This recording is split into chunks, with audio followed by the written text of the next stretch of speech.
ఆత్మలకు పింఛన్లు. ఇదేంటి ఆత్మలకు పింఛన్లు ఎలా ఇస్తారని అనుకుంటున్నారా? అవునండి, పార్వతీపురం మన్యం జిల్లా కురుప మండలంలో వివిధ పంచాయతీల్లో చనిపోయిన వారు కూడా పింఛన్లు అందుకుంటున్నారు.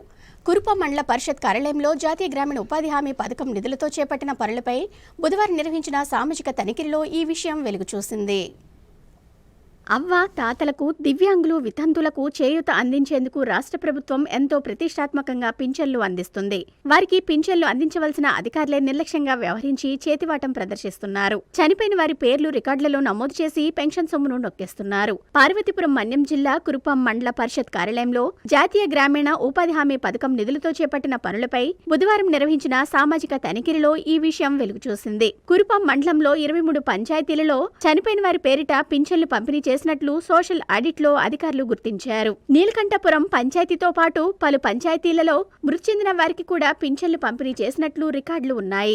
అలాగే ఎవెన్యూ ప్లాంటేషన్లో వేసిన మొక్కలు లేవని, అలాగే కొన్ని పంచాయతీలలో రికార్డు నిర్వహణ సక్రమంగా లేదని, కొలతల్లో వ్యత్యాసాలను సామాజిక తనిఖీ సిబ్బంది గుర్తించారు. కురుపం పంచాయతీ పరిధిలోని జరిగిన అక్రమాలపై దర్యాప్తు నిర్వహించాలని తెలుగుదేశం పార్టీ నాయకులు డ్వామాపీడి రామచంద్రరావును కోరారు. సమగ్రమైన దర్యాప్తు చేపట్టి నివేదిక ఇవ్వాలని ఎంపీడీఓ ఎస్ అప్పారావును పీడీ ఆదేశించారు.